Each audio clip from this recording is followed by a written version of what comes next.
Sport for All is more than just 3 words. Actually, it stands for a vision that portrays an ideal condition in the future that probably can never be reached, but it's a great motivation for my work, not just in the job, but also in family and so on. Sport for All for me is the basis for everything. That's where grassroots level is reaching top level. Sport for All for me is to include more and more people, to get more people active, up and moving, and to welcome those who otherwise might not get engaged in sports. Sport for All for me is the solution for the future. Sports for All for me is inclusion and truly being without any border, without any judgment, where everyone can truly be themselves in their own diverse way. Sport for All is for me so important because it brings people from all over the world together and it promotes physical activity and a healthier lifestyle. Sports for All for me is the alternative than always looking at who is best. Sport for All is opportunity to be active as it is inclusive and accessible to everyone. Being active contributes to better quality of life.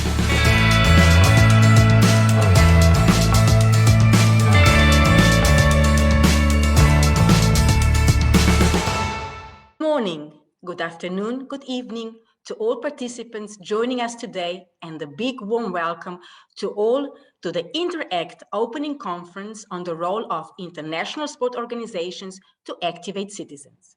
Interact is a project co-funded by the Erasmus Plus program of the European Union. My name is Fiona Johnson, Vice President of IDO, the International Dance Organization, and I will be moderating the conference today. Before we continue, I would like to inform you that this workshop is recorded, so please turn off your camera if you do not wish to appear on screen. All your microphones have been muted by default to ensure a smooth running of the workshop. If you wish to intervene with a comment or question, I encourage you to write it in the chat throughout the session with a note to which speaker the comment or questions applies to. All the speakers will be glad to respond during the open floor. Finally, I am kindly asking everyone to please update your Zoom name to your first name, surname, and organization so that we know who is present today. I think this is enough of technicalities, and it is time to officially kick off the workshop. Without further ado, it is my pleasure to introduce TAFISA Vice President, Ms. Catherine Forde, who will give a few words of welcome on behalf of the TAFISA Board of Directors. Ms. Forde, the floor is yours. Thank you so much, very much. And may I also extend a good morning, a good afternoon, and a good evening to all the participants. I'm talking to you from Trinidad and Tobago in the Caribbean. So my morning starts with a bright sunshine, and I hope this transcends the energy of the conference. It is my utmost pleasure to welcome you on behalf of TAFISA this morning and all of the Interact project partners to the Interact opening conference. Elite sport and sport for all are very often depicted as two sides of the same coin, two ends of the same rope connecting widespread participation, with the top of a pyramid represented by high-level competition. Grassroots participants constituting a pool of players where a selected few will make it to the top. Sports clubs are providing opportunities to all interested citizens to play the discipline of their choice, while regional and national federations structure the development of the sport of their sport and competitions at all levels, and international sport organizations govern the rules, structure, development, and competitions of the same sport at international level. The roles seem to be well defined. Sport for all, very often the responsibility of mainly sport clubs and national federations to a certain degree. Yet a number of challenges have shaken the world of sport in the past decades. Informal sport for all practices are on the rise, a trend even strengthened by the COVID-19 pandemic. While federal delivery systems such as sport clubs in Europe struggle to attract inactive citizens and those practitioners who are interested in their sport, but do not find appropriate opportunities without registering. Even more important, levels of sport and physical activity participation in general are dropping, propagating dramatic social, economic, and health consequences across the society. How can the sport movement reach out to inactive people and engage those who are not interested in the traditional sport offer? What role can the sport movement play in curbing the physical inactivity pandemic and contributing to social and sustainable development? Is it ready and well equipped to tackle head-on those issues and offer new solutions? Solving the challenges that the sport movement itself is facing cannot be disassociated from a sustainable and socially responsible approach to sport, which places the human citizens, their needs and expectations at the center of sport and physical activity delivery. This is what the Interact project, which stands for International and European Sport Organizations Active Citizens, and is co-funded by the Erasmus Plus program of the European Union, strives to achieve. Interact targets international and European sport organizations and identifies and empowers them as key leaders that will contribute to determine the future of the sport for all movement and its place in society. As the governing bodies of their respective sports, they are in the position to raise awareness of their national and local members of the importance of sport for all, and of diversifying their approach and sports offer to various target groups to build their capacity in operating this change and to influence decision-making at all levels. We will discuss during today's conference the role that international and European sport organizations can play in developing and promoting sport for all, and introduce to you the Interact project. I look forward to the many contributions of the various speakers and continue to expand my thanks on behalf of TAFISA for this great participation. I thank you and do enjoy the rest of the conference. Dear Catherine, thank you very much for officially opening the speaker's floor. Thank you for your nice words. Following with the keynote, Beyond the Gold Medal, or how sport for all as a key can be the future of the International Sport Organization, presented by Wiebke Scheffler, the head of operations at the ITTF Foundation, that has a long-standing experience in using sport for development and peace, together with her 7 years experience in table tennis for all. She runs the financial, legal, and strategic operations of the ITTF Foundation since 2019, and has also been running her own co-funded non-governmental organization for the past 70 years. Wiebke, welcome. Thank you very much, Fiona. Good morning, good day, good evening, everybody. I will never forget this day back in 2011 when ITTF, from International Table Tennis Federation, development director, came to me to ask me to work towards a broader definition and concept, towards a broader concept of table tennis for all. I looked at him and took a step back and said, like, table tennis for all, why we, an international federation, why do we have to work towards a broader concept of table tennis for all? Table tennis is a sport played by all. I mean, it's a really easy sport, and that is one of the benefits we have in our sport, that everybody can play table tennis.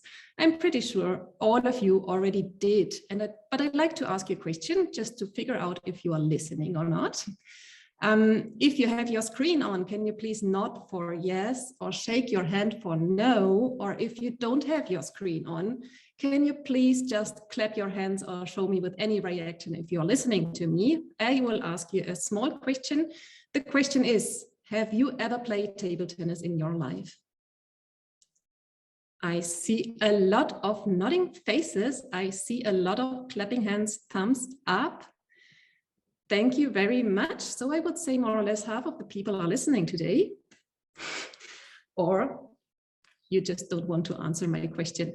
Thank you very, very much for answering. So what I wanted to show you with the question is, okay, everybody played. All of you, most of you play table tennis in your life. So our sport is for all. We can stop the conference here, or at least at my part. Table tennis is for all. We don't need to work towards a broader definition and concept of table tennis for all. But thinking a little bit more, for all, are you representing all? Do you? I don't think so. If you're attending this conference, I'm pretty sure that you're all somehow interested in sport.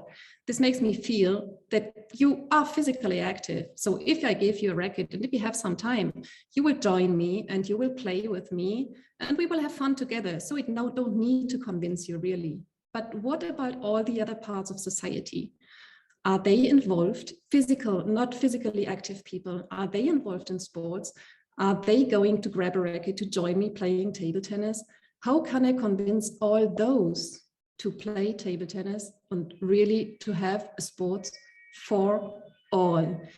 Of course, mass participation events are great and we really like them, of course. But who participates in mass participation events? Mostly the physical active people. So when we decided back in 2011 to work towards a broader concept and definition and a program called TT for all, Table Tennis for All, we focused first on who is all and how can we make table tennis accessible to all. Of course, you might ask, why should an international sports organization be involved in sports for all? I will come to this question a little bit later. So first of all, we had now this physical active, inactive people. What about other groups of society? What about, for example, people with a disability? Do they have access to sport? Our sport, table tennis, is able to be played by everybody, by players in wheelchairs, by players with mental disorders. But do they all have access to sport? Is it easy for them to access? I mean, we have a wonderful table tennis organization. We have wonderful table tennis players. And if you ask my colleagues from table tennis, they will show you many, many of nice stories and nice stories, nice faces, nice reactions behind. But do all players with disability have access to table tennis? Or must we change something to get them access, to bring them to table tennis? What about accessibility? Can they really access our sport? So we are doing a lot with table tennis and the International Table Tennis Federation. We at the ITTF Foundation, we are doing a lot of field projects. And you know what? It's not that people don't want to play, but what's really important for them is many people just can't go to the facility, or they are not aware, or they just have no possibility to reach it. Sometimes it's really topics beyond our sport that prevents people from playing. So this is, I think, really, really important to consider that everybody can play and that we need to adapt our sport to the needs of the people. This is bringing me to the point of accessibility. We need to adapt our sport. Somehow we also need to adapt our rules to what people need. If we're talking about kids, do the same rules apply, or do we maybe need to adapt them? I give you another example. We are, since 3 years, we are organizing the World Parkinson's Table Tennis Championships. It's a wonderful event where players with Parkinson's play. We had the 2nd edition last year. So now we are coming to the 3rd edition and we are on a learning process here. And we learned we have to adapt some rules. In table tennis, normally in a competition, you can't touch the table. players with Parkinson's, they sometimes need just to touch the paper to not lose their balance. So this is important. And we, as an international federation, we have the right and we have the possibility to adapt these rules to the players, to the needs of the players. So I'd like to come a little bit more to why an international sports organization should engage in sports for all. So first of all, I'd like to have a look on what is the role of an international sports organization. And now I will have to read a little bit because when I researched a little bit, I took the definition of the IOC, of the International Olympic Committee, to figure out how they see the role of an international federation in this case. So they say, the international sports federations establish the rules that govern their sport and ensure that they are applied. So this is what I just told you about the Parkinson's World Championships we are organizing. The international sports federations are responsible for the technical aspects of their sport at the Olympic Games. Sure. The international federations ensure that their sport is developed worldwide and disseminate the values of Olympism through their activities. And so here's my point. We, as an international sports organization, we ensure that our sport is developed worldwide. Can we do this if we are only thinking on gold medals? Can we do this if we are focusing our work on elite players? Do we have enough elite players? Do we have enough players from all corners of the world to play? Or must we engage more and more on a grassroots level too, and be responsible and see our responsibility to work with more people, with all kind of people, whoever this more kind of people is. So you, of course, understand my point of view, and our point of view is very strong, like every international sports organization should include sports for all within their daily portfolio. And now I can hear a lot of you thinking, okay, it's easy for her to tell me she's working for International Table Tennis Federation. It's quite a big federation. Sure, you're right. We nowadays, for sure, are one of the bigger international sports organizations. But when we started back in 2011, we had not much means. And I mean, at that time, it was new also to bring the concept of table tennis for all into the International Federation. We had not many financial and human resources to do so, but we had a strong wish. We had a very strong wish to work towards this topic. So at the beginning, it was more on paperwork and trying to find out and bringing it into reality, which is nowadays transformed into the Interact toolkit, where we have a toolkit, or where we are developing a toolkit for international sports organization on how to include sport for all into their portfolio.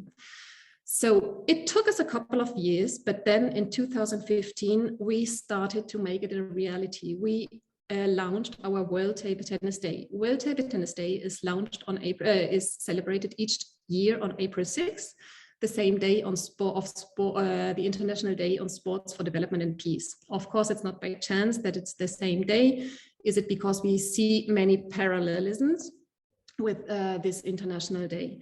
So when we launched World Table Tennis Day, it was really a low budget project. What we did, we set up an easy web page, and then we invited all our table tennis community to celebrate our sport on April 6th, or really close to April 6th. It was a pilot, but it was a successful pilot. In the first year, we had 73 countries participating in World Table Tennis Day, I guess. And if I remember well, and then from there on, the World Table Tennis Day grew and grew and grew. And what do? We invite our stakeholders, we invite all passionate people about table tennis to celebrate their sport, but not only to celebrate, we invite them to bring more people to our sport. And focusing particularly on different kind of people. So how can we bring this housewife who never goes out of her house? How can I bring her to table tennis? Where can I play table tennis? Can I play table tennis only in clubs? Or maybe can I play on a public square? Can I play in a train station? Where can I play? Where do I meet these people who normally wouldn't play? So World Table Tennis Day grew from time to time. We now have over 170 countries participating. We had more before Corona. We had more than 1,500 events celebrating our sports and bringing more people to table tennis. And it was not a matter of money, because people are convinced by their sport. I mean, you all know sport is wonderful and you're all engaged in one of the sports. So you like convincing others of how nice your sport is. We can use this passion of people to work on sport. Another thing, when we started, I mentioned, we didn't have many financial and human resources to work towards table tennis for all. Now we have, because of the great work we have done in the past and because of the great outcomes we had.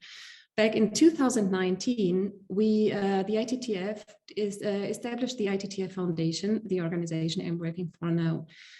And now we really have the means to make table tennis for all a really, really good and big program. So this year, last year we started already, we had 47 promoters of World Table Tennis Day all around the world. This year we decided to have a bit less, but more quality within the promoters. We have 25 promoters spreading the word for us.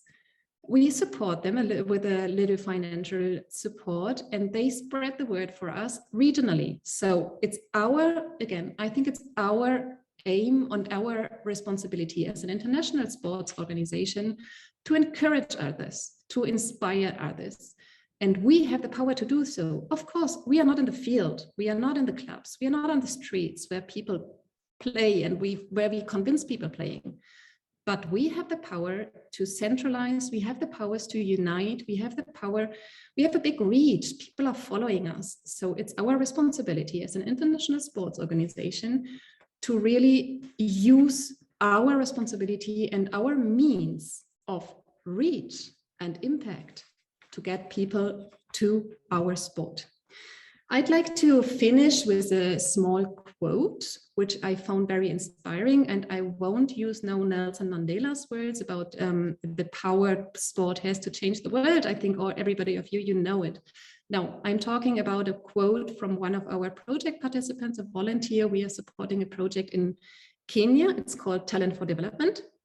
And this young lady, she said, "When I found Talent for Development, it was like my dream came true. Now I have a second family, and in the future, I want to open my own table tennis academy to empower other young girls, help them achieve their dreams." I think this is really inspiring and really encouraging. And this is something we as an international sports organization can do. We can inspire others, and then they start and they develop many interesting projects. Thank you all for listening to me. I'd like to give back to Fiona. Thank you. Dear Wiebke, thank you very much for these inspiring words. Thank you very much. To everybody, please do not forget to write your comments or questions in the chat. Thank you very much. Our next speaker holds a degree of law from the Autónoma University of Madrid, has received an Erasmus Award for her academic semester in the University of Amsterdam. She holds a PhD in European law from the European University Institute in Florence. She was a lecturer of European and constitutional law in the Autónoma University of Madrid before joining the European Commission, where she has dealt with accessing negotiations, copyright, and audiovisual legislation. Between 2014 and 2015, she was the assistant to the Director General of the Directorate General for Education and Culture. She is currently the Deputy Head of the Sport Unit at the European Commission and also the author of the 3 academic books of European law. Ms. Maria Luisa Fernandez Esteban will present the mobilizing international sport organizations for the promotion of healthy lifestyle for all from the European Union's perspective. Ms. Maria, the floor is yours. Thank you very much, Fiona, for this wonderful presentation. I feel a bit overwhelmed, but I'm very glad to be here with you today. As Fiona said, I'm the deputy head of the sport unit, and in this capacity, in this perspective, I want to offer you what our priorities are on the very topic of today: how to involve, how international sport organizations can help in the promotion of healthy lifestyle for all. And sport for all. Thank you. So next slide, please. So just to give you a perspective of what are our current and future priorities in European sports, many of them are already been mentioned by the previous speakers. Certainly healthy lifestyle for all. That was music to my ears to listen to Madame Scheffler about sport for all. This is certainly one of our priorities. Social inclusion through sport. So again, the concept of inclusion and reaching out to all. Certainly green sports, very prominent in our portfolio now. So Mrs. Forde mentioned it in the introduction. Opening up to other regions, to other countries. So we are working on international cooperation through sport. I will explain how. Certainly something we have our files more, let's say, classical to sport. So the good governance in sport, but also the fights against doping, match fixing, promotion of gender equality in sports, and something we're preparing for next year, which is we will have Erasmus plus mobility. So what comes to mind when somebody thinks of Erasmus for sports staff. So this is something we are preparing now. Next slide, please.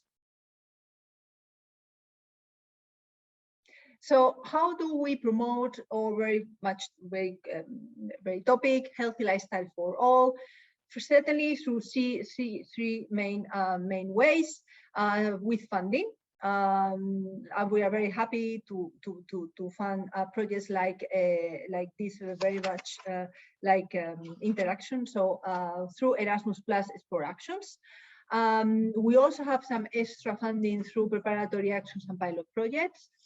Second, through initiatives, we have the European Week of Sport. There were about 11 million people participating every year last year, even in the context of the pandemic. That was really a success. Last week of September, we have the Healthy Lifestyle for All. I will tell you more about it. And the EU Sport Forum. I'm sure many among you participate every year. It is really the moment in which we call a dialogue with the sector, with the sport stakeholders. And finally, we also contribute through evidence building and support. We have our study papers precisely on this issue of healthy lifestyle for all. We published a paper on intergenerational sport, which is the basis of our action Healthy Lifestyle for All. And then certainly maybe of interest, produced by WHO for us, is the 2021 fact sheets on physical activity level in the member states, because certainly it is important to keep an eye on a growing problem, has been mentioned by Mrs. Forde before. Is certainly that we are advancing towards physical inactivity, which is a big societal problem, and we are here to combat that, aren't we? Next slide, please. So just an overview of how Erasmus Plus works for sport. This year we count on 70.9 million to spend on sport actions, and basically we are going to do four things. First, we are going to fund cooperation partnerships with up to 36.9 million euros. We are going to go deeper into inclusion and reaching out to smaller organizations, putting 10 million in small cooperation partnerships. We will devote 6.5 million into non-for-profit European sport events. And finally, a novelty we will be exploring next year.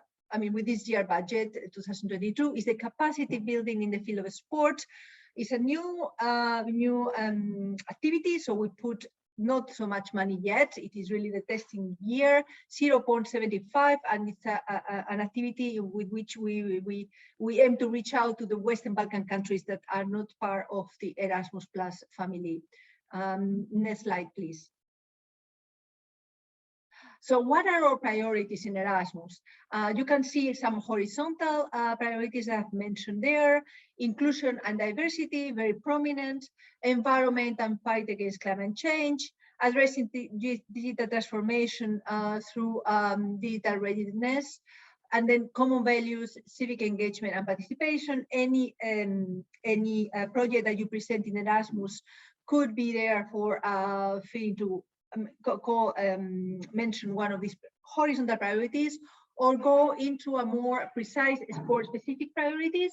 Certainly, on top of that, of the priorities, a new one this year is the healthy lifestyle for all, and the promotion of physical activity and sport that we do since sport is part of Erasmus+. Promoting integrity and values in sport, promoting education in and through sport, and combating violence, tackling racism, discrimination, and intolerance in sport. For those of you who are familiar with the sports plus calls, really the new, let's say, the novelty this year is the prominence of the healthy lifestyle for all. Next slide, please. So there, just I mentioned, we have some every year extra money given to us by the European Parliament, and this year we have 2 pilot projects and preparatory actions. It will be launched sometime this year. People and Planet, so again, the idea of green sport and grassroots sport programs and infrastructure innovation, something that we have been doing in the last 2 years. Next slide, please.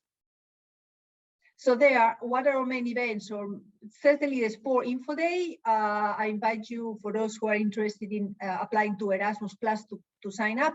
It will take place on the 31st of January and the 1st of February in 2 half days. Then we will have the Be Inclusive Award ceremony tentatively on the 28th of April, tentatively. The EU Sport Forum in June. So that's the dialogue we have with the sport sector. And then the European Week of Sport, as I mentioned, last week of September, 23rd to 30th of September. And finally, the Be Active Awards sometime in November. That's our 3 main points. Next slide, please. So let me introduce to you the Healthy Lifestyle for All. This is a European Commission commitment to promote a healthy lifestyle for all. It is a 2-year initiative, a communication campaign. And the novelty, it builds on the Tartu call for healthy lifestyle for all. For you, maybe some of you are familiar with it. Now what we aim at is to have really all organizations and civil society joining us in this call to promote healthy lifestyle for all. All organizations are invited to join the European Commission, the member states, and international organizations, and submit a pledge to our pledge form. Next slide, please. So what are the 3 pillars of the healthy lifestyle for all? It is increased awareness of healthy lifestyle across all generations, easier access to sport and physical activities with a special focus on inclusion and non-discrimination to reach out to disadvantaged groups, and teaming up for a holistic approach to food, health, well-being, and sport. So if you have an initiative, if you have an idea that you are rolling out, implementing, and you want to be part of the Healthy Lifestyle for All community, do not hesitate to see in which of these 3 pillars your action feels. And maybe, yes, of course, it will be shared. Indeed, I added some links so you can quickly go to the actions. Yes, we will be pleased to have you in the Healthy Lifestyle for All community. Please, next slide. So there,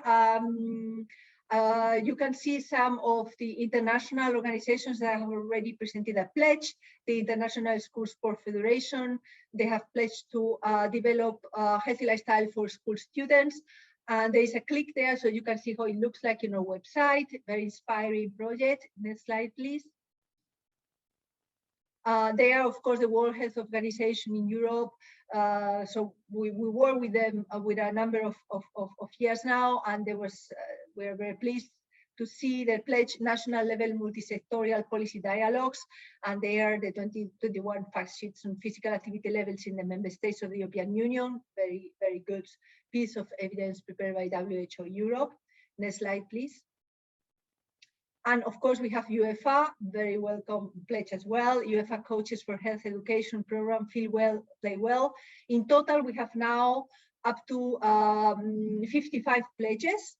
And then, of course, pledges for more smaller organizations, even clubs we have in the website. So we want to go deeper into reaching out to civil society.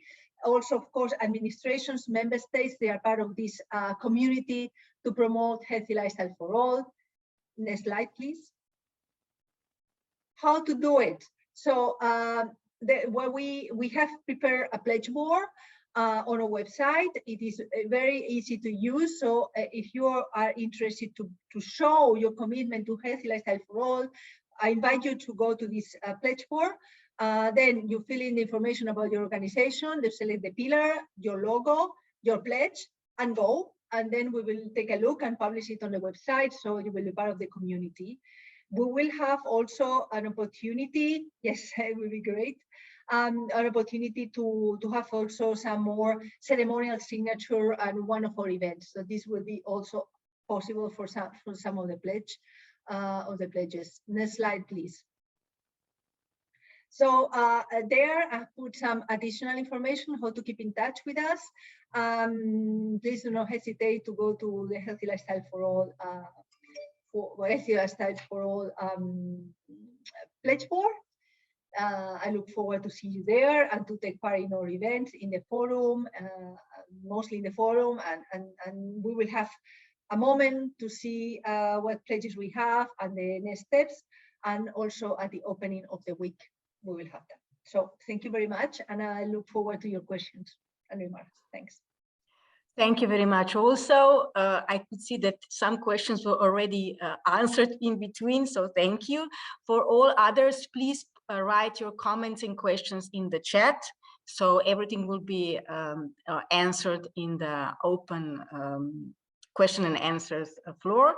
So what can I say? Thank you again. So the next one, important, one of the Interact partner, Mr. Christoph Oberlehner, the Secretary General, started his career at International Fistball Association as Administrative Director in January 2017, serving as the first full-time employee.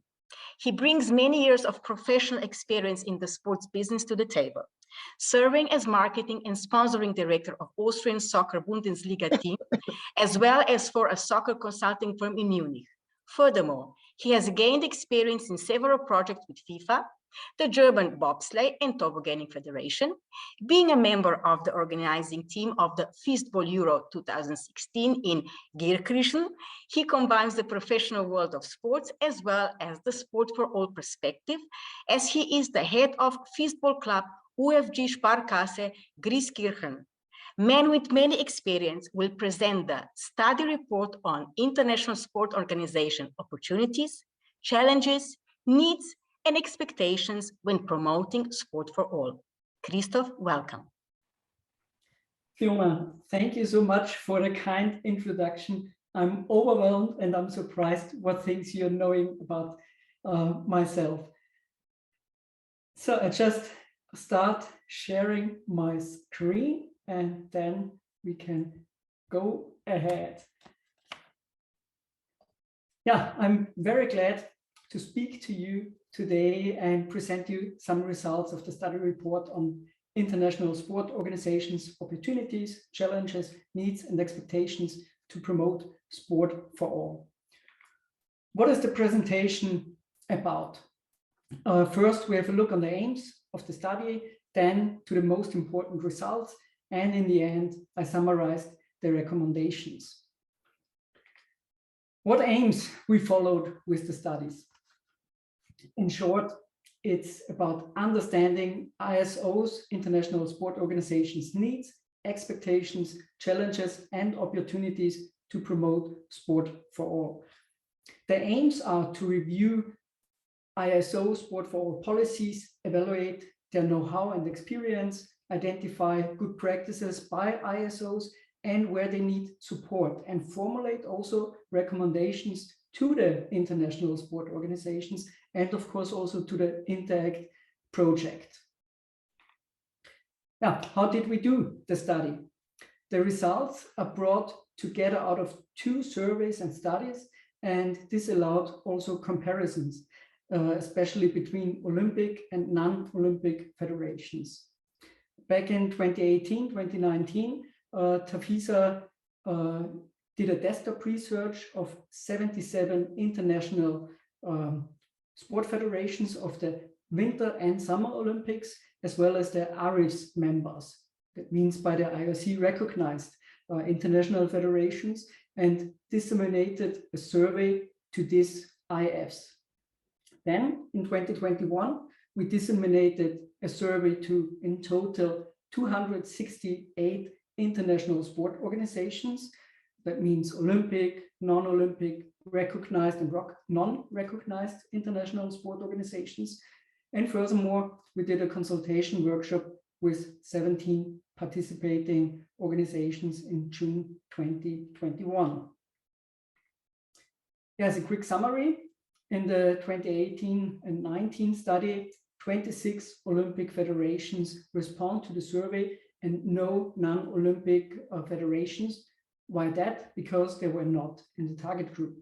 In the 2021 study, only 3 Olympic federations participated in the survey and 35 non-Olympic federations. Out of this 38 participants in total, 16 are recognized by GAIFs, 2 by the IPC, by the International Paralympic Committee, and 20 are not recognized by GAIFs. But let's go ahead to the study results. First, what's sport for all? I could ask in our group today, I'm pretty sure I would receive many different terms of sport for all. It's understood in many different ways, as you could read here. And just to mention 4 terms out of this list, it is for all by nature, it's grassroots level, it's for selected target groups, or it is sport for all is a process of social change. And also with this mix, you can see in what differences the word sport for all, the term sport for all, is understood by international sport organizations. Let's have a look on the international sport organizations' policies. An overwhelming majority of the survey respondents in 2018 and 2021 consider sport for all as extremely important or important. More than 85% say that. And that the promotion of sport for all is part of their mandate.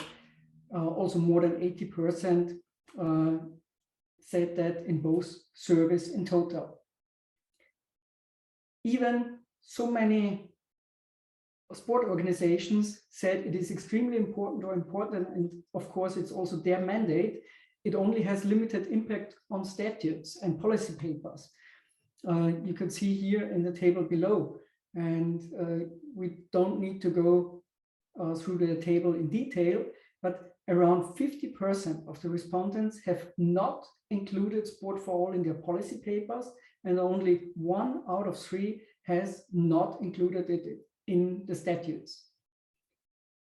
9 out of 10 Olympic federations has included sport for all, at least in their strategic objectives and vision or mission. And on the other hand, nearly 30% of non-Olympic sport organizations has not included sport for all promotion in their objectives, and 1/5 has not included it in its vision or mission. So there's a big gap. Interesting also, according to the sport for all policies, 80% of the 2021 respondents declare that their organization received requests from national members for support in the field of sport for all. So keep that number in mind. 80% receive requests from their national federations. So you can see there's an existing strong demand in sport for all activities. And how does sport for all look like in practice within the international sport organizations, within the ISOs? Very often, ISOs don't have the capacity to operationalize the mandate in sport for all. And there are huge differences between Olympic and non-Olympic sports. More than 70% out of the 2018-2019 respondents declare earmarking budget for the promotion of sport for all. And nearly all respondents, more than 95%, providing sport for all programs. But compared to the 2021 study we did, there are only 32% in terms of, yeah, they have budget to promote sport for all activities, and a little more than 50% said, yes, we provide sport for all programs. So there's also a big gap. What's the reason behind? Where are the problems? Why there's such a big gap? Limited financial and human resources are highlighted as main challenge, as well as unclear return on invest and the fact that it's the responsibility of the national members. So if you remember on the last slide, you could read Sport for All is also the mandate of the International Federation, and now it is one of the problems that is the responsibility of the national members. Here in the table, it's also interesting to get an impression of the organizational structures in terms of Sport for All, especially if we compare the 2018 study to the 2021. It's also a good comparison of Olympic and non-Olympic sports. Summarized, you could say that more than 80% of the Olympic federations in 2019 have a specific department and or an employed staff for Sport for All activities, while less than 1/3 of the respondents in 2021 have. So in non-Olympic federations, Sport for All mostly is done on a voluntary basis. On the board level, the gap is not that big anymore, but it's interesting to see that in both surveys, the results were only around 50%, that there's an existing officially elected board member who's responsible for Sport for All activities. What kind of activities and target groups do the international sport organizations focus on? They're offering services and support programs to national members, doing social media publications, programs within world or continental major events, doing special campaigns, and offer networking platform. And even there would be much more relevant target groups. ISOs focus on 5 different. It's women, it's children, youth, adults, and people with disabilities. And just to let you know, only in our Intact project, we identified 14 different target groups to focus on. And you can see only a little out of these 14, which are mentioned in the project, are focused by international sport organizations. And the key partners, also quite interesting, the key partners for international sport organizations in Sport for All are mostly national members and other international sport organizations. Only a minority mentioned national or regional authorities, whereas they are typical major event hosts and could develop a Sport for All legacy. So what does ISOs need to promote Sport for All? You could summarize all these bullet points with 2 things. It's about know-how and financial power. To give you a quick overview about these bullet points, what is it about? It's about funding schemes and mechanisms that support ISO's self-sustainability in the field of Sport for All. It's about partnerships with key stakeholders, access to guidelines, recommendations, resources, experience, and good practices.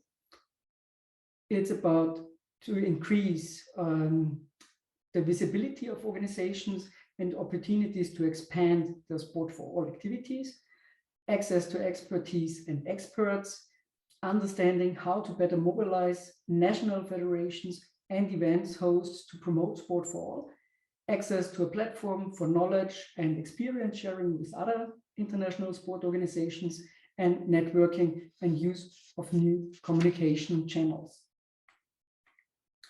So what are the key learnings out of these two studies? First, there is no common understanding of the term sport for all. There exists a gap between policy, strategy, and practice in the field of sport. It is very often included in policy papers, but seldomly operationalized. Another gap is present between the international and grassroots level. Human and financial capacity dictates an ISO's engagement in the field of sport for all. ISOs are determined to serve the national members who express a need for support. There's also a gap between Olympic and non-Olympic sport organizations. And last learning is there's a general interest of international sport organizations to further develop and promote sport for all. We should always keep in our mind, only if there's a broad level of active people who are used to do sports, we can achieve a top level in the respective sports. So all of us need to do and to start and promote sport for all activities. In the end, everyone benefits from sport for all. What are our recommendations? Our recommendations sets up exactly on the learnings. It's about to establish a clear definition of sport for all and foster a common understanding among international sport organizations. It's about raise awareness of significance of sport for all international sport organizations, leaders and decision makers. It's to clarify the return of invest of sport for all for an ISO and also for the members, and to focus more on sport for all activities, and also to highlight the potential low cost and high impact ratio that sport for all could have. It's about to engage a consultation on the redefinition of roles and responsibilities, and to develop a principle of solidarity between ISOs based on a share of skills and resources that would foster mutual benefits. All of that sounds pretty good in theory, but may you ask, what could I do in general as an international sports organization to promote sport for all? We identified some quick wins and things which are really easy to implement. And you can see here on the slide, for example, in the first three blue bullet points, it's about to build on the good work and activities that are already existing within your organization and include sport for all components. To map successful sport for all initiatives led by national or local members, share it, scale them internationally, and to take part in sport for all initiatives and frameworks that are already existing at the international or European level. For example, as Ms. Esteban talked about earlier, the EU Healthy Lifestyles for All campaign, the European Week of Sport, or the TAFISA World Walking Day, 24 hours around the globe, the Olympic Day. It's very easy to participate, and usually it is on low cost. Or to integrate sport for all as part of elite and major sport events, as well as their pregnancy and legacy plans, to strengthen partnerships with national and local hosts to foster a sport for all approach, to adapt sports or disciplines to the needs of diverse target groups also could be a quick win, to team up with other international sport organizations to share knowledge, experience, to share expertise, and also resources to promote sport for all, and to provide frameworks, support, and assistance to your national and local members, helping them to develop sport for all initiatives. And our Interact project supports exactly such practical actions and focuses on the learnings of the two studies we did. The Interact project, Jean-Francois, Laurent from TAFISA will give you more information in a couple of minutes. The Interact project is about developing a platform for networking, knowledge, and experience sharing between ISOs. It builds capacity and provides international sport organizations with support, materials, tools, resources, guidelines to develop and promote sport for all activities in both ways, within your organization and within your existing priorities. The INTERACT project empowers international sport organizations to support national members and local organizations. It provides ISOs with platforms to increase visibility of your sports and reach out to new geographical areas and participants. And last but not least, it highlights quick wins, success factors, and low-cost, high-impact solutions. I said before, there are some easy ways to develop and promote sport for all activities. Within the INTERACT project, we try to deliver exactly that to you, to the international sport organizations. So it's all about us to start and extend sport for all activities in our organizations for a healthier lifestyle and also for a better tomorrow. Thank you very much. Thank you, Christoph. Our last but not least speaker will be Jean-Francois Laurent, the Junior Director of TAFISA headquarters in Frankfurt, where he is responsible for regional, business and strategic development, partnerships, as well as leading TAFISA's global programs and events such as the INTERACT project. He specializes in the promotion and advocacy of sport for all and physical activity and has been a consultant for sport of all in many countries. Originating from France, he graduated in social and political sciences, as well as sport management and the Institute of Political Studies of Grenoble and Marseille University, France in 2012. He also studied at the University of Adelaide, Australia. His task at this conference is to present the INTERACT project and engaging international sport organizations in sport for all. The floor is yours. Thank you very much, Fiona, for this introduction, and thanks a lot as well to the previous speakers for very inspiring presentations. Christoph, I think it was a very good transition that you did at the very end, introducing a little bit the INTERACT project. And what I will present to you today is indeed what the INTERACT project is all about. And indeed, it is all about trying to answer to those needs, to those expectations, to the challenges that international federations and international sport organizations have shared with us through our studies. So we are here indeed to support them, promote sport for all, promote physical activity in the everyday lives of people.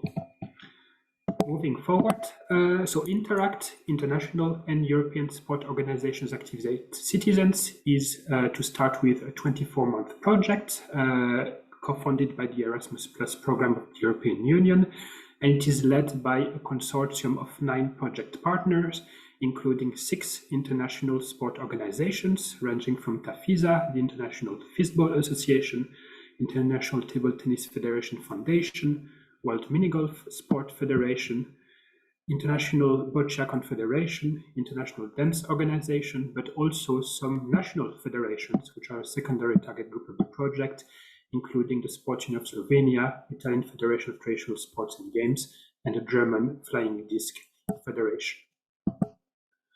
The objectives of INTERACT, I think, are rather clear. It is really about raising the awareness of international sport organizations of the role that they can play in promoting sport for all and physical activity, especially reaching out to the inactive people. And it is about reflecting on a new model of delivery for sport at an international, national, and grassroots level, where sport for all and physical activity is very much a pillar of the work that international sport organizations are doing, and not only the bottom of a pyramid.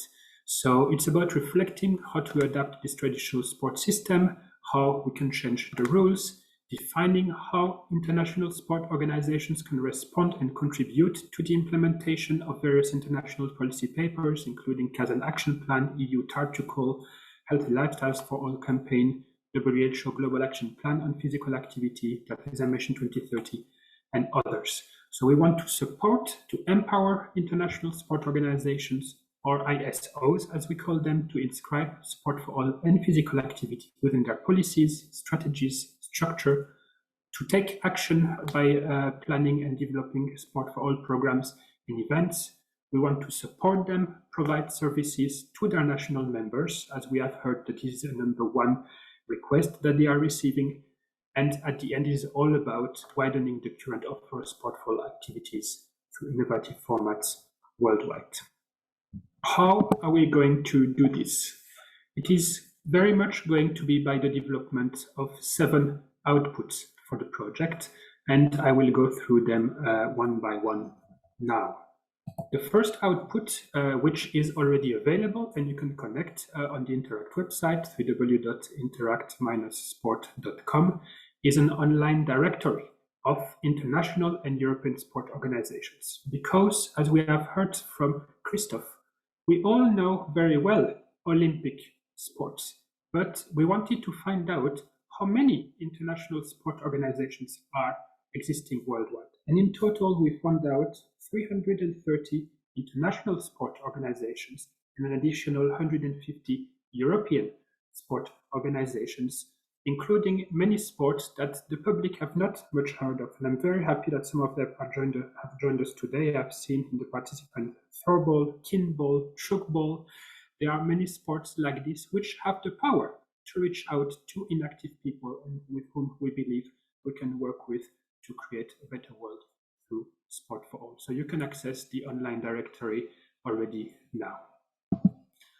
The second output is a more political output. It is an international sport organization's pledge for sport for all and physical activity promotion.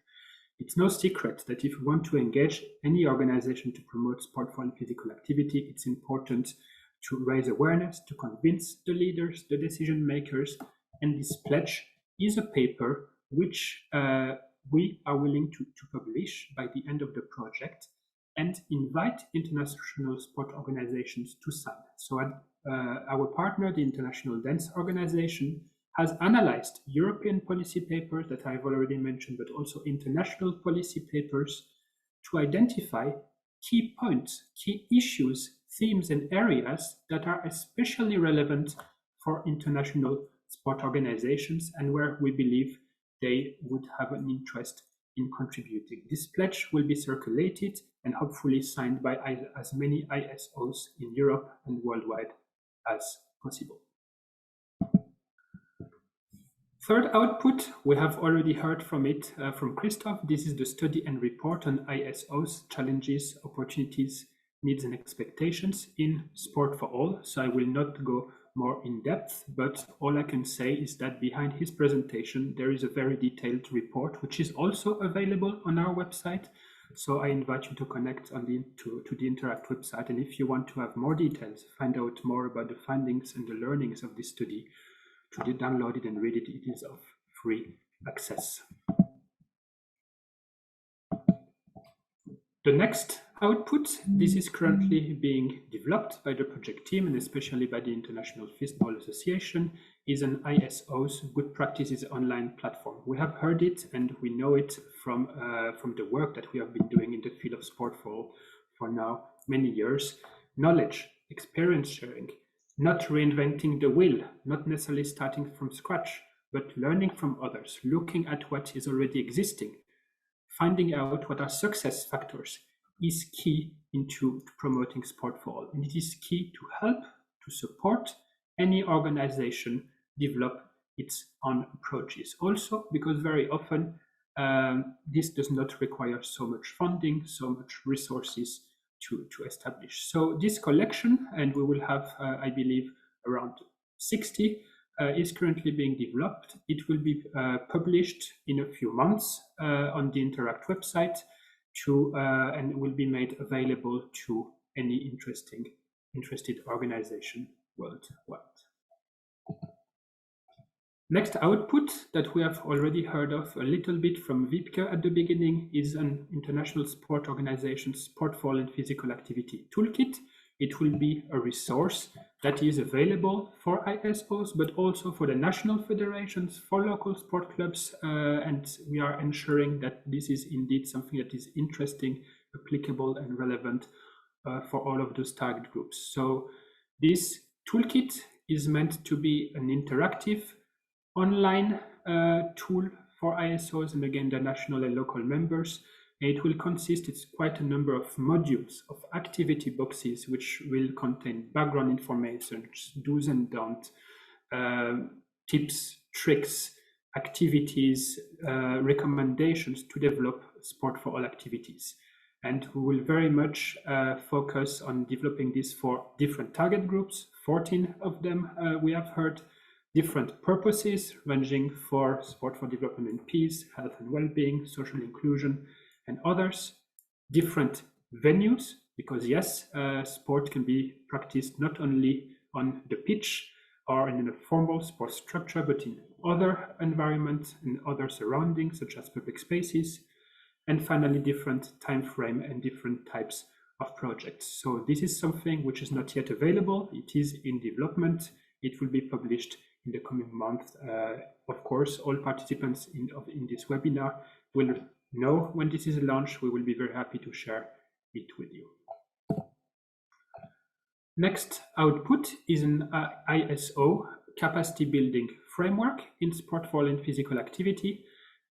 This framework will not only be addressed to international sport organizations, but it will also be addressed to the national federations. So we have understood, we have heard what ISOs had to say in the study that Christoph has introduced, and we understand there is a need for capacity building within the international sport organizations, how to integrate sport for all as part of their policies, structure, activities, how to create programs, events. But this will also be offered as a service to international sport organizations to deliver to their national federations. So we will be able to train and to build the capacity not only of ISOs, but also of their national members in sport for all and physical activity. This will very much, of course, be linked to the Interact toolkit. Final output that we are focusing on is the creation of a new Sport for All festival that binds international sport organizations together. I think I do not need to convince you that for visibility, that for messages, it is always very important to have a flagship events, and we are developing this new concept at the moment, targeting beginners, inactive people across all ages, with specific focus on children and youth, families, and people facing barriers to participate. It will very much consist in an alliance of ISOs to engage citizens to discover new sports and disciplines and try out new ways to be active, linking very much down to the grassroots with the local sport clubs and of course engaging national federations. So this festival will be piloted this year in Perugia, Italy, between the 23rd and the 29th of September. It coincides with the European Week of Sport, but why did we choose these dates as well? It is because we will have the second TAFISA European Sport for All Games taking place in Perugia at this moment, and we will use this platform to pilot this new event format. Another element which will not be an output, but it is a campaign which we are leading at the moment, and we just started in January, and I would like to highlight it to you. It is an ISO of the month. So for the entire year of 2022, every month we will release a video interview of a selected international sport organizations to highlight the good work and what they are doing in our field, how they consider sport for all, how it is integrated as part of their work. This month we have already published the first interview. It's available on the Interact website, and this is about the Fédération Internationale de Teqball, or Teqball International Federation. Quite an interesting interview to listen to, and I would like to encourage you to continue following us, of course, in the next month to have insights from other federations, including UCI cycling, including Badminton World Federation, including others. Finally, or last but not least, I would like to highlight that the Interact project and all the outputs which we are developing, we are not doing this in a closed shop within the partners. We have established an Interact test group, meaning that we have invited at the moment, and if I'm not wrong, 14 international sport organizations to accompany the project, to provide us feedback. Are we going into the right direction? We are inviting them to some pilot events. We are inviting them to let us know what they think, and once again to continue sharing their expectations and their needs to us. This is really very much ultimately to ensure that whatever we are developing will respond to ISO's needs and expectations. So we would like to thank all of them, to those organizations you can see on the slide, for their support and ongoing follow-up of the project. Now, how to join? This is a question which I have seen in the chat, of course, today. Interact is open to any international sport organization, and there are various ways for you. If you wish to join us, if you wish to participate, if you wish to put your organization on the map, first of all, to submit a good practice. As I mentioned, we are creating a good practice database, and we will share after this conference a mail with you, inviting you with a link if you wish to submit a good practice that we would then showcase in this database on the Interact website. You might like to be interviewed as part of our ISO of the Month campaign. This is another way. Even to join our test group, it's an open invitation. And of course, you are most invited to participate in future Interact events. We will have a pilot capacity building workshop between the 3rd and 5th of May in Leipzig.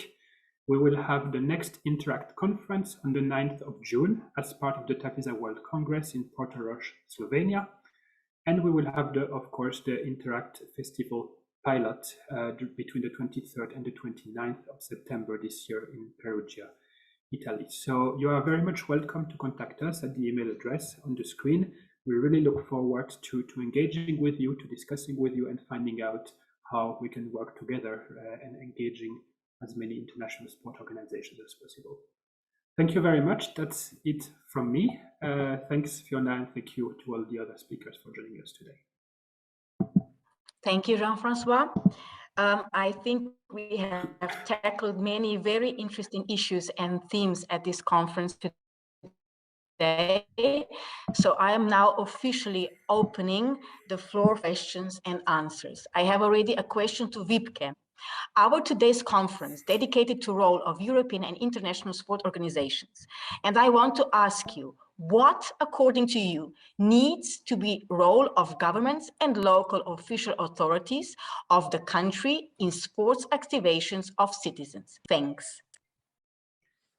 Thank you very much, Fiona, and thank you very much for the person asking. In general, I would first like to start commenting that I find it really rewarding to see so many comments and questions in the chat. This is always very good when you do a conference to see so much interaction. So please feel free to keep asking and ask your questions in the chat. We will, if we don't manage to answer now, we will manage to answer afterwards by email. So, but coming to the question, sorry for my introduction. Of course, it is role of each government to improve life and to make sure that people have a good life within their responsibility. But I think what is important here, that it's a question of synergies and that it's a question of not delegating your responsibility to anybody else. I think there are thousands of synergies between governments and between sports organizations, both local and international. It's a matter of meeting each other and talking about aims and possibilities and finding out where you can work together or where we can work together. I'm thinking when I saw this question, there came the example of New Zealand into my mind. So New Zealand's government says that for them it is important that sport and physical leisure is an important part of their cultural identity of New Zealanders. Fantastic. It's a perfect ground for sports organization to develop there.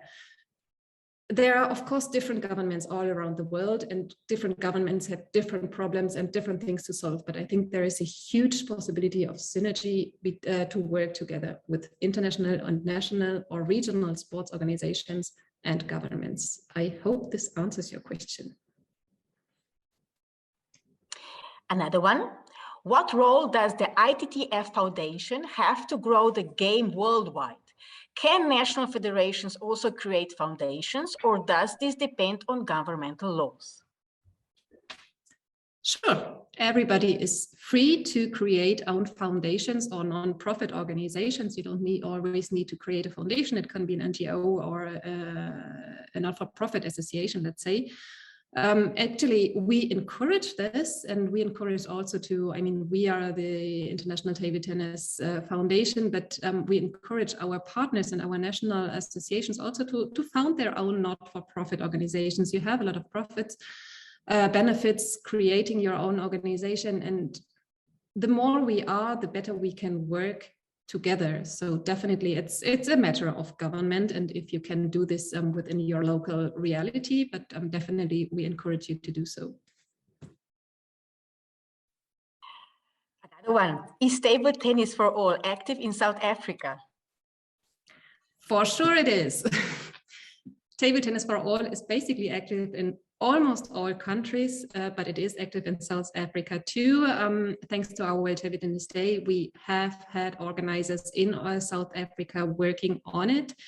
If you have further questions, please reach out via email to me, but it's for sure, it's active in South Africa. And if you have any specific questions, you can also reach out to the National Association in South Africa.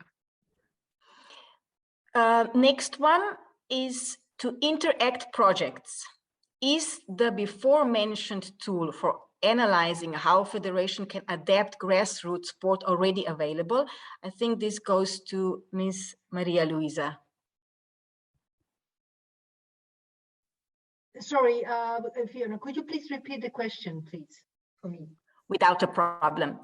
The Interact project, is the before mentioned tool, sadly, it's not mentioned which tool, for analyzing how a federation can adapt grassroots sport already available?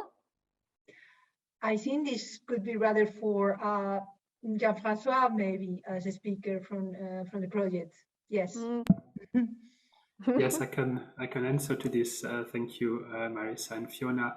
So as explained during my presentation, we have two outputs already available, which are the directory and the study report, the toolkit, the capacity building workshop, the good practices platform, and the festival are currently under development and will be published during this year. Question to Marisa. What opportunities, according to you, creating COVID-19 pandemic for the future development of popular and inclusive sport? Thanks. So, yes, indeed. How have we approached this crisis? What have we done there? First of all, we wanted to know what was the impact of the pandemic in the sports sector in the European Union.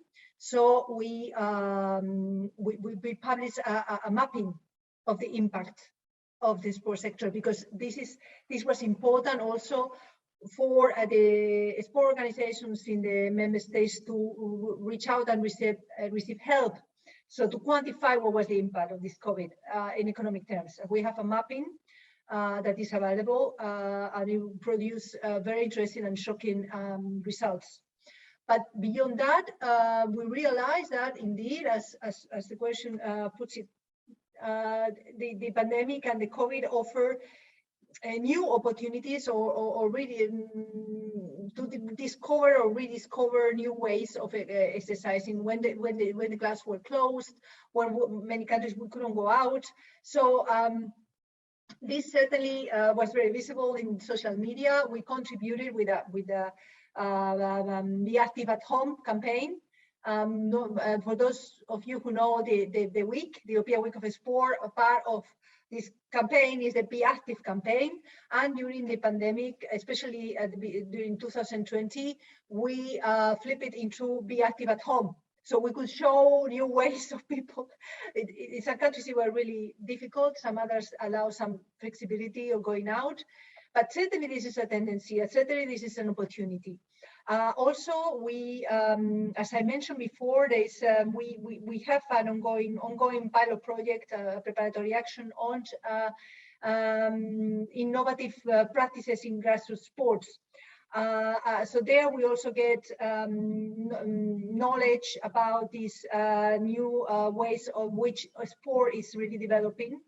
That maybe the result we got is pre-pandemic, but certainly this is a tendency that has evolved and intensified thanks to the pandemic. So all this to say that the COVID-19 is really a big challenge to the sports sector and the clubs, and the way in which traditional sport was done and is being done, but also an opportunity to develop these new ways of being active at home or outside, and we see it every day. So yeah, thank you for the question. Thank you. Another question for you. How are you going to measure the impacts of the healthy lifestyle for all projects? Yes. So as I said, this is a 2-year communication campaign. It is a communication campaign in which we highlight, we engage through all means. The European Commission, we engage through funding, through communicating, through different actions. But the sport organizations, they do engage within the remit to really promote this for all and being active and healthy. And this is going to last. So what we are going to do now, we're in the moment of collecting the pledges. And then we are going to really check each of them, what is the evolution of each pledge, what has been the impact of it. We will touch base on this not only at the EU Sport Forum, but also at the opening of the 2020 European Week of Sport to see how the thing is evolving. And then next year in 2023, we will also have activities at the forum. There will probably be a specific conference in which we really be analyzing what has been the impact together with those who have pledged, and a closing conference possibly in September 2023. So we are going to measure these pledges and to see what has happened together with those organizations that have committed to work towards a healthy lifestyle for all. Thank you. Thank you. Now we have a question for Christoph. What's the process for joining International Sport Organization and Sport for All? We, International Throwball Federation, is interested in joining. We are already working in the similar lines, promoting the game with general public. Yeah, I would say that's quite easy. Jean-Francois mentioned it in his presentation. Just send us an email and I would say we get in touch with them. And Jean-Francois mentioned 3 different ways how to integrate to our Intake project. And I guess that's the fastest and quickest way. Jean-Francois, if you want to add anything. No, you are totally right, Christoph, and I will write now in the chat the email address where you can contact us, but once again, through good practice, being interviewed for an ISO of the Month campaign, or joining the test group, or any other future events of the project. You are much welcome. We have many similar questions regarding what are the requirements to participate in those events, and I think this will be the easiest way to answer them. Also, for everybody, that's quite a lot, that are asking, we are recording the conference and the link will be available to you all in few days. We will share it, it will be published, so please don't worry, we will share all the information and recording with you. There are a lot of thank you, and there are a lot of people are thanking you all for very good inputs and contribution. What, according to you, needs to be role of governments and local authorities of countries in sport activation of citizens? I think we have already answered that one, so it's another one. Question to Jean-Francois. Do you support projects for refugees? Projects for refugees are definitely part of the scope of the Interact project. It will actually be one of the modules or the activity boxes the toolkit. We consider them as one of the key target groups where international sport organizations indeed can make a difference and address sport for all programs and events. So yes, it will be part of the entire project through the toolkit, through the capacity building framework, and we will be able hopefully to support international federations and sport organizations in this sense. There is a question direct to second European TAFISA Games in Perugia. I live close to Perugia. It would be a pleasure to join your event. Are all these resources also open for local sports organizations? So I understand there are two questions in one. First of all, the question about our second European Sport for Games in Perugia. It will be open to everyone. We will share very soon, and we will send to everybody an invitation to join, but very much so there will be possibility to join either as a spectator. If you live close by, you will be very much invited to come, try out, watch the demonstrations, be part of the event, or potentially as a demonstrator. If there's a specific sport, traditional sport, or a new kind of sport, you can also apply to be part of the teams that will demonstrate. In terms of accessibility of the resources, yes, as mentioned, they will be, of course, for international sport organizations, but also usable and written in a way that can be used by the national federation and local sport clubs. I'm thinking especially of the toolkit and the capacity building framework, as well as the good practices. It will be very much adapted for those three target groups and three geographical levels. How does ITTF and ITTF Foundation coordinate on their work? Is ITTF Foundation welcoming any project suggestions from outer sources, people? Of course, we are always welcoming any project suggestions, and we have always an open ear to listen. On our approach, we see ourselves as a supporting organization. We support projects, we guide projects towards success. We want to inspire others, we want to lead, but also we want to listen. We want to hear from others, and this is something within the World Table Tennis Day I mentioned earlier, it's a great opportunity to get to know people, to get to know projects, to get to know what's going on locally everywhere in the world. So definitely reach out to us and we will be happy to answer.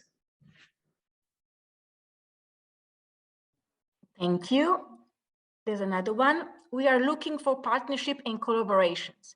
Can Christoph or Jean-Francois assist us as where we were once supported the German International Cooperation before the 2010 FIFA World Cup was hosted in South Africa? Probably you can also engage with Mother Body here in South Africa, the Sport for Social Change Network. Maybe it's a question, maybe it's a... I can try to answer. A little bit difficult, as I'm not sure from which organization you are writing, but what is for sure is that TAFISA, as an international organization, we have a network of members. We have quite a number of members in South Africa, including the ministry, including the Foundation for Sport and Development and Peace, and others. And we are certainly happy to make connections when it is possible so that local partnerships can be established. So I can only encourage you to write to us, and then we can see what can be done. We have one question from a very active participant. His name is, I hope I pronounce it correct, Samuel. And he said, a general questions to all speakers. What do you think about idea that each country will hold national sportive games, type of national Olympic games, as other tool for encouraging domestic popular sport? Thank you.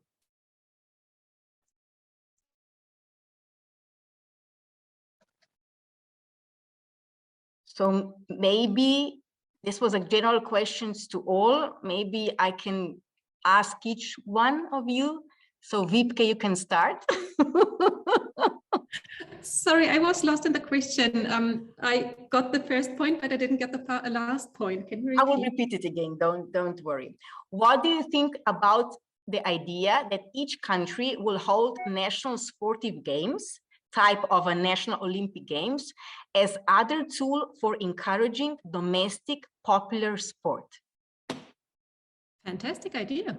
Yes, of course, I'm in favor. Christoph, because that's a question to everybody in general. He said, please answer to all speakers.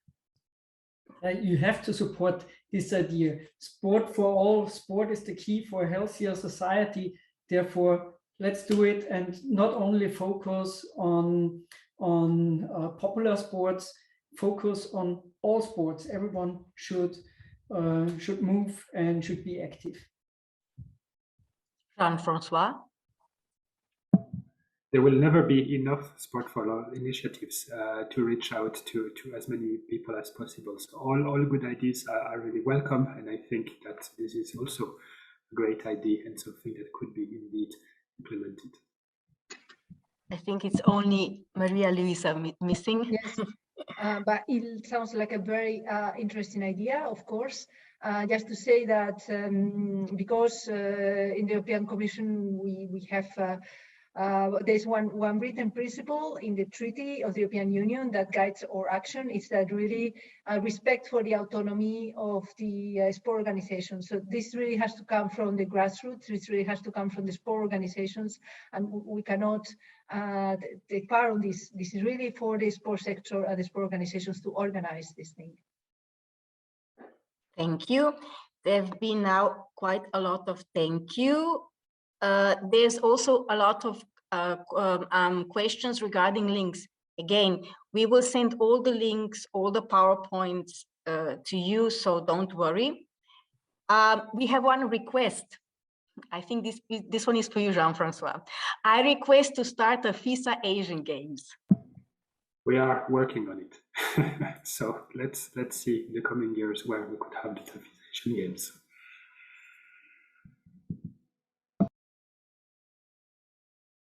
Another interesting request. I also request to start a FISA team to participate in Olympic Games.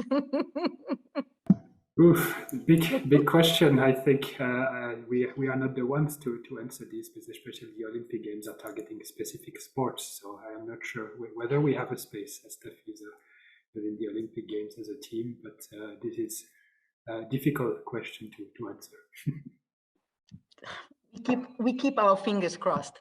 And the last question on our table is, dear Julia and Wiebke, as you know, there's a serious interest from veterans in table tennis, but it's mostly including financial organizations. What could ITTF Foundation and or TAFISA do to promote table tennis among veterans that has difficulty in terms of money? Another table tennis related question. Thank you very much, Summit.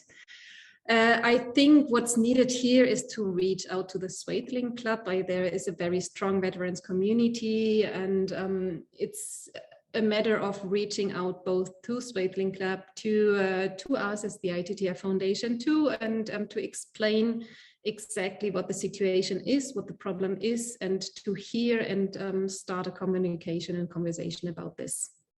Please feel free to reach out anytime.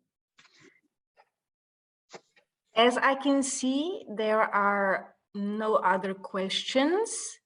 So I think I can officially close this conference and give a huge thanks to all our speakers and participants for your attendance, inputs, comments, questions, and available contribution. It was very much appreciated. This has been a fantastic event, and we hope to see you all at our next Interact public event, which is scheduled to take place on the 9th of June 2022 during the 27th TAFISA World Congress in Portorož, Slovenia. If you're interested, the registrations are already open, and you may visit the official website www.tafisa-slovenia2022.se. We look forward to having you with us. Finally, I would also like to invite you to the Interact Festival that will be part of the second European TAFISA Sport for All Games in Perugia, Italy, from 23rd to 29th of September this year. I hope you enjoyed and had a really nice time with us.